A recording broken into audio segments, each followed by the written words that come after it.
Assalamualaikum warahmatullahi wabarakatuh. Di sini saya Indramawan Ciputra dengan NIM A11 2022 14563 akan mempresentasikan Capstone project akhir yang sudah saya buat sebelumnya. Di sini saya akan mempresentasikan aplikasi penjualan kasir dengan bahasa pemrograman Java yang sudah saya buat sebelumnya dan sudah saya kumpulkan. Saya akan mempresentasikan terlebih dahulu bagian bagaimana output dari program ini berjalan atau bagaimana tampilan awal dari login sampai transaksi sudah dicetak. Sebelumnya saya akan run terlebih dahulu.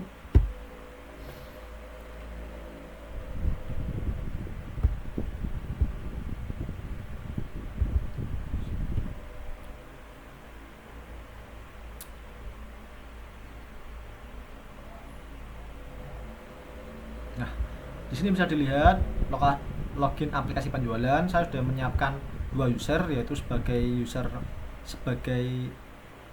admin dan user, yang dimana adminnya adalah nama sendiri Indramawan Ciputra, username Indra dengan password Indra 1 yang sudah saya enkripsi, dan ada nama rival dengan password rival 1 yang sudah saya enkripsi.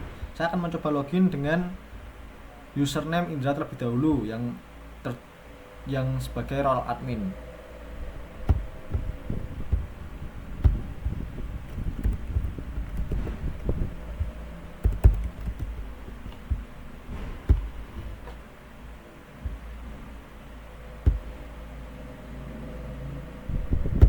Tadi saya salah masukkan password, akan keluar tanda username atau password yang Anda masukkan salah. Lalu saya akan masukkan password yang benar, yaitu Ciput1. Bisa dilihat, jika kita masuk sebagai role admin, kita bisa mengedit barang dan mengedit data konsumen, atau data master yang sudah kita buat bisa kita edit. Kita juga bisa melakukan transaksi. Sebelumnya saya akan menjelaskan terlebih dahulu tentang data barang. Nah, jadi di data barang ini bisa dilihat ada kode barang, nama barang, satuan harga beli, harga jual, stok, dan stok minimal. Sebelumnya saya sudah memasukkan 3 barang yang bisa dilihat di layar. Ada beras, minyak, gula. Saya akan mencoba melakukan tambah, simpan, koreksi, hapus satu persatu. Sebelumnya misalkan saya menambahkan satu barang dengan kode barang lanjutan, yaitu 4. Nama barangnya misalkan adalah susu per liter, harga beli misalkan saya percepat saja.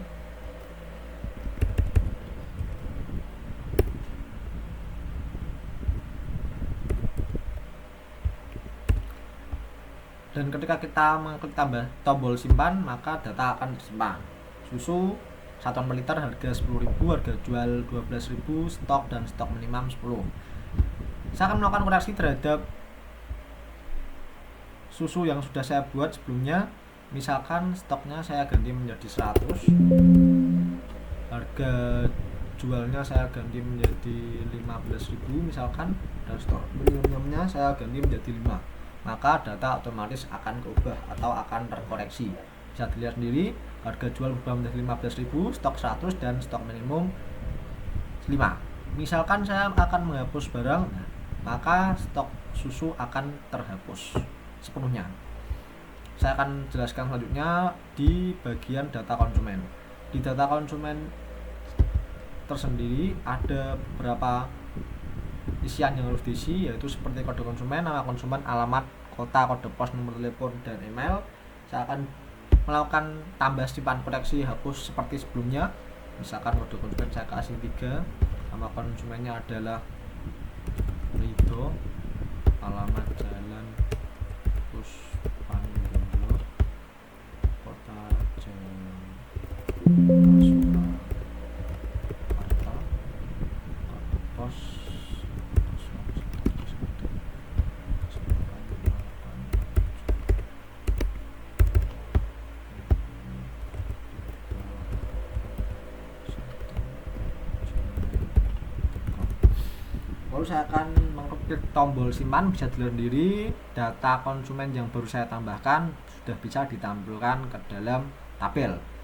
Kode 3, nama konsumen Rido, kode pos sekian, telepon sampai email sekian. Saya akan melakukan koreksi untuk data konsumen Rido. Misalkan saya akan ubah kotanya menjadi kota Bandung. Kode posnya juga saya akan ubah, misalkan 50121. Lalu emailnya juga akan saya rubah menjadi 123@gmail.com, dan saya akan melakukan tombol simpan. Nah, maka data yang baru saya koreksi akan tersimpan secara otomatis dengan perubahan kota, kode pos, dan email sesuai tabel yang bisa dilihat. Saya juga akan melakukan hapus terlebih dahulu. Misalkan saya hapus,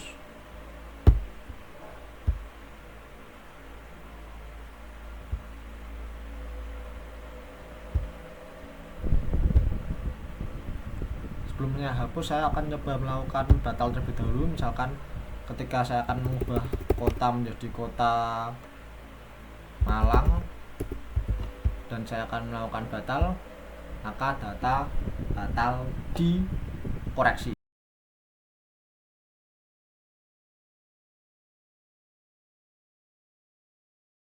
Konsumen itu sudah terhapuskan. Selanjutnya saya akan mencoba untuk keluar, kembali ke halaman sebelumnya, dan saya akan melakukan transaksi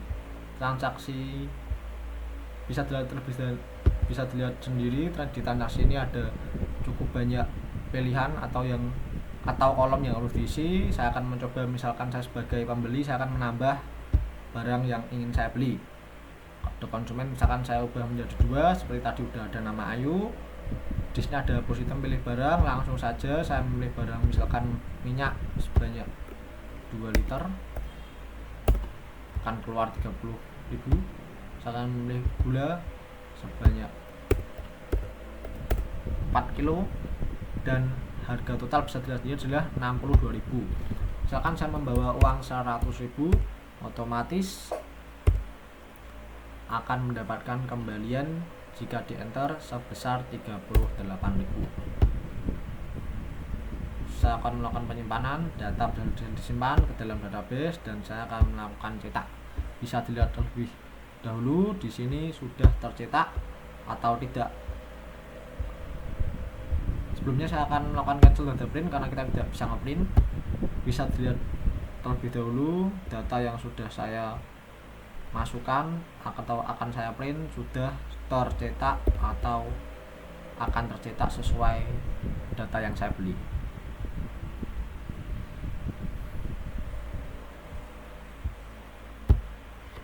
Saya melakukan batal dan saya akan melakukan keluar.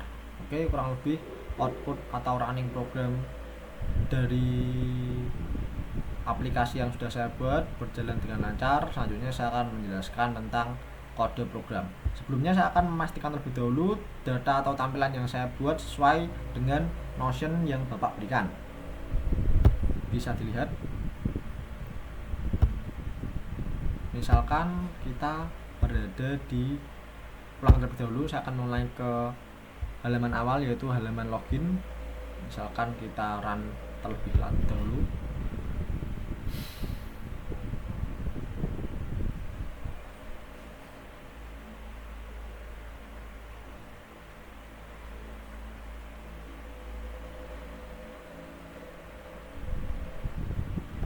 Kita login kembali.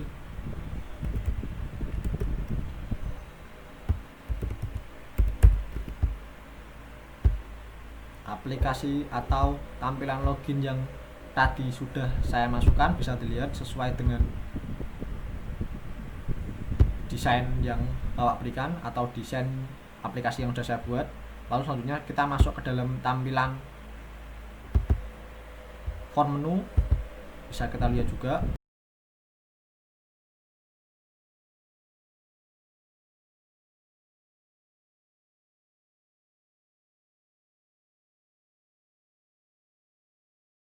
Di data barang atau form barang bisa kita lihat lebih dahulu juga sudah sesuai dengan apa yang sudah kita buat.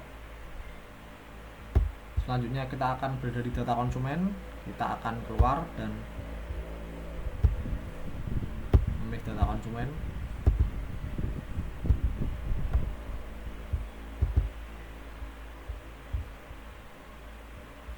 Data konsumen pun juga sudah sama atau sudah sesuai dengan desain yang telah saya buat. Dan untuk transaksinya pun juga bisa dibilang sudah sama.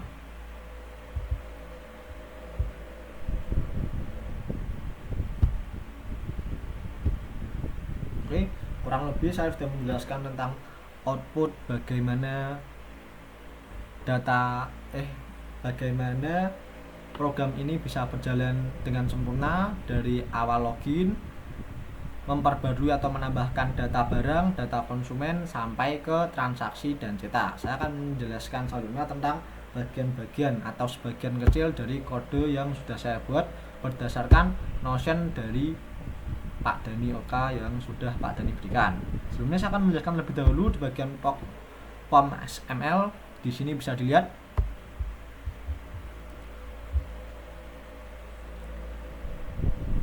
terdapat exec main class yang berarti adalah kita akan login atau exec main class ini akan merunningkan atau menuju form login.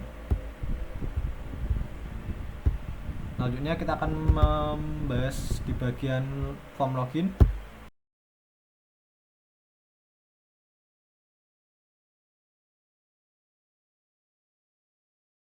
Nah, ada di sini get SHA1hash yang berarti adalah string yang kita masukkan atau data yang kita masukkan, input yang kita masukkan akan mengecek sudah sesuai apa belum.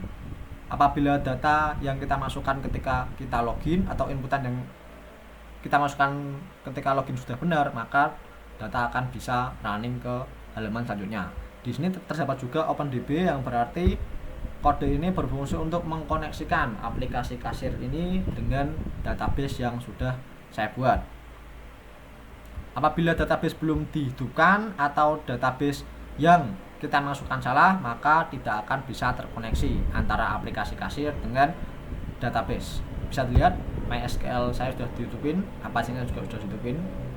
Selanjutnya juga terdapat JButton Action Form atau J1. Nah, di JButton 1 ini terdapat get SHA1hash juga. Nah, jadi JButton 1 action ini berfungsi untuk melakukan pengecekan atau melakukan validasi apakah data yang kita masukkan ini sudah sesuai dengan database di tabel user yang sudah saya masukkan. Bisa dilihat tabel usernya terdapat 2 user, yaitu Indra dan Rival dengan role sebagai admin dan user. Jadi kurang lebih seperti itu saja yang bisa saya jelaskan di bagian form login. Selanjutnya saya akan jelaskan di bagian form barang. Nah, di bagian form barang ini awalnya juga sama, mengimpor-impor terlebih dahulu. Selanjutnya ada bagian form barang.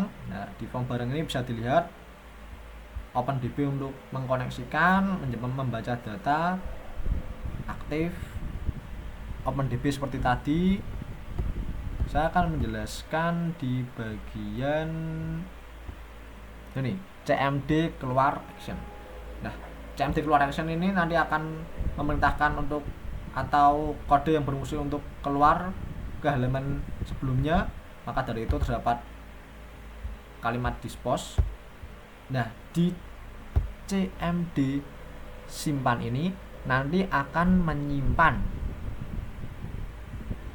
nama, harga jual yang sudah kita masukkan. Nama barang, harga jual yang sudah kita masukkan.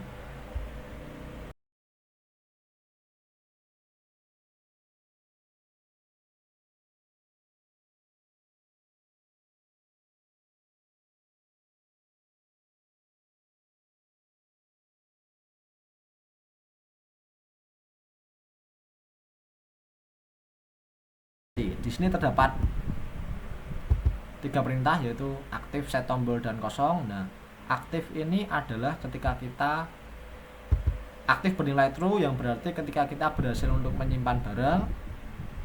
Set tombol dan kosong ini, set tombol ini berisi nilai false, yang berarti ketika kita sudah menyimpan barang, set tombol ini tidak bisa dipencet lagi. Kita harus menambahkan barang lagi supaya bisa mencet set tombol lagi. Lalu kosong juga data atau tampilan di form barang akan kosong ketika kita sudah melakukan penyimpanan. Selanjutnya juga ada CMD batal, kurang lebih seperti sebelumnya, berisi aktif dan set tombol. Lalu selanjutnya ada koreksi. Nah, di koreksi juga terdapat satu perintah tambahan, yaitu txt kode set edit table. Nah, di sini ada CMD hapus action perform.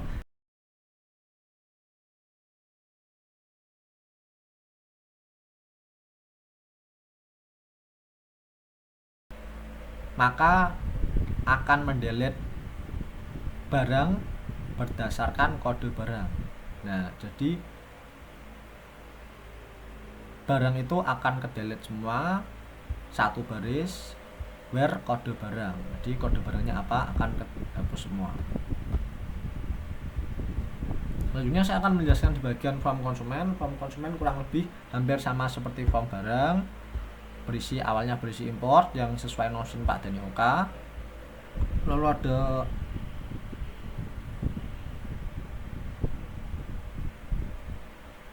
OpenDB yang sama seperti sebelumnya untuk mengkoneksikan MySQL dengan aplikasi penjualan kasir.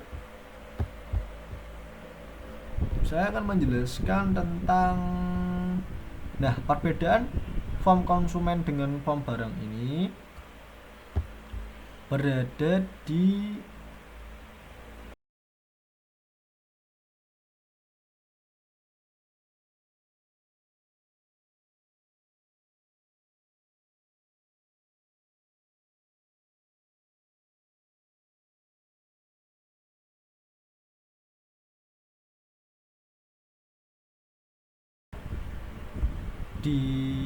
CMD simpan, lalu di CMD koreksi juga ada sama seperti sebelumnya. Koreksi di konsumen cara kerjanya sama seperti di form barang.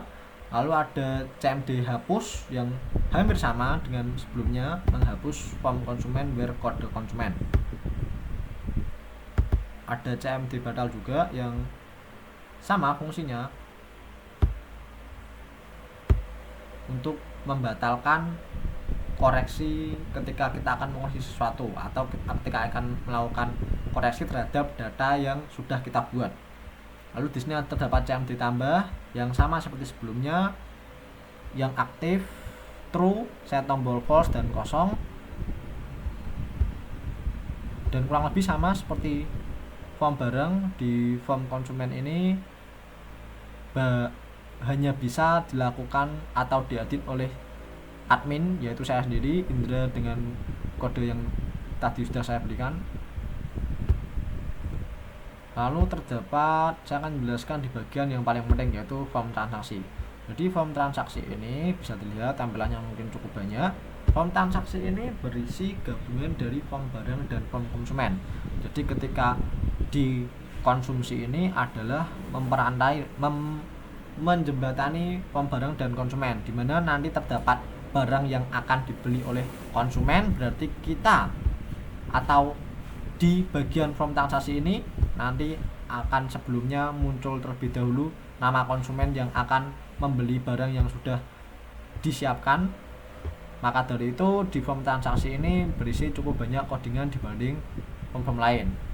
Di form transaksi ini bisa dilihat sendiri ada OpenDB, hitung jual. Nah, hitung jual ini terdapat beberapa kode yang paling penting. Ini ada X total sama dengan X harga dikali X jumlah, dimana misalkan ketika kita ingin mentotal barang yang ingin dibeli oleh seorang user atau seorang pembeli, total harga itu adalah harga dikali jumlah. Misalkan tadi gula 10.000,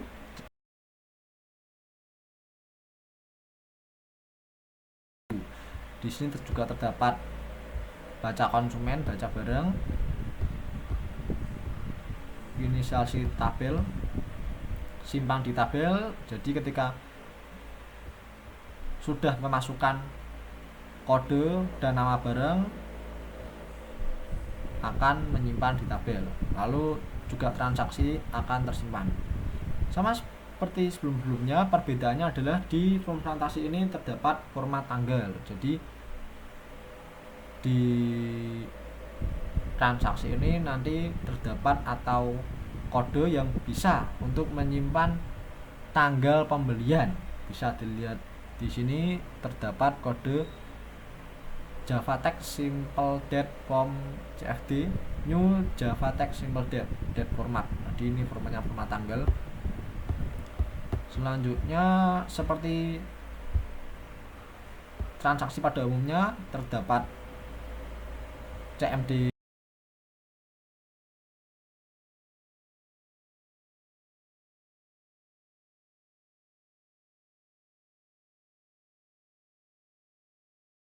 dan lain sebagainya, CMD keluar, CMD kode barang, dan lain sebagainya.